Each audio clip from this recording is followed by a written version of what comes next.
વાત હવે ભવ્યાતિ ભવ્ય પાટોત્સવની તો શંખલપુરમાં 11મા પાટોત્સવનો આજે છે અંતિમ દિવસ। શ્રદ્ધા, ભક્તિ અને શક્તિનો ત્રિવેણી સંગમ એટલે ભવ્યાતિ ભવ્ય શંખલપુરનો માં બહુચરાજીનો પાટોત્સવ।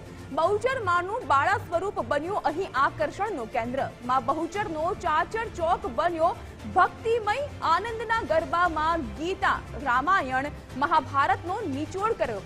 આનંદનો ગરબો કરવાથી એક ચંડીપાઠનું પુણ્ય મળે છે અને અહીં ઉપસ્થિત સૌ માઈ ભક્તો એ પુણ્ય અત્યારે મેળવી રહ્યા છે। શંખલપુરમાં પાટોત્સવને લઈને ભક્તોની ભીડ જામી છે। રાજ્યભરમાંથી માઈ ભક્તો ઉમટી રહ્યા છે માં બહુચરના દર્શનાર્થે શંખલપુર ધામ ખાતે। શક્તિપીઠ શંખલપુરની અંદર મા બહુચરનો પ્રાગટ્યોત્સવ ઉજવાઈ રહ્યો છે। ત્યારે ખાસ વાત કરીએ તો ગુજરાતના ખૂણે ખૂણેથી માઈ ભક્તો આનંદના ગરબામાં ઉપસ્થિત છે। ખાસ વાત કરીએ તો આનંદના ગરબાની અંદર ખાસ જે છે મહાભારત, રામાયણ તેમજ ગીતાના અલગ અલગ જે ભાગોની ચર્ચા ખાસ વિશેષ કરવામાં આવતી હોય છે। ત્યારે ખાસ વાત કરીએ તો આની અંદર આવતા પાત્રો જે છે એની વેશભૂષા સાથે ખાસ જે છે અહીંયા સમગ્ર આયોજન કરવામાં આવ્યું છે।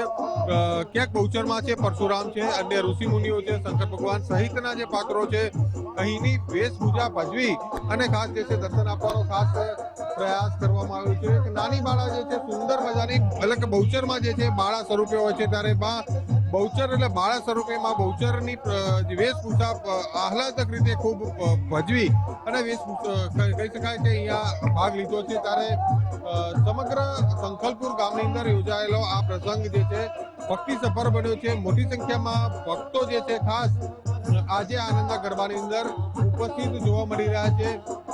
કેટલીક પરીનો વેશભૂષામાં સાથે આવેલા છે તો કેટલાક કહી શકાય કે જે ખાસ વાત કરીએ તો ખાસ અહીંયા જે છે અનેક પાત્રો જે છે એની સાથે સાથે ખાસ વાત કરીએ તો મોટી સંખ્યામાં ભક્તો જે છે પણ ખાસ ઉપસ્થિત છે અને મા બહુચરના ચાચર ચોકમાં ખાસ કહી શકાય કે ખાસ જે વેશભૂષા સાથેનો જે આનંદના ગરબો જે છે કહી શકાય કે પ્રથમવાર આ પ્રકારનો ગરબો જે છે શંખલપુરમાં યોજાઈ રહ્યો છે। ત્યારે મોટી સંખ્યામાં ભક્તો જે છે ખાસ આ પ્રસંગે ઉપસ્થિત રહી અને મારા પાવનકારી દર્શનનો લાભ લઈ રહ્યા છે। કેમેરામેન અંકિત દવે સાથે મુકેશ જોશી, ગુજરાત પર બહુચરાજી, શંખલપુર।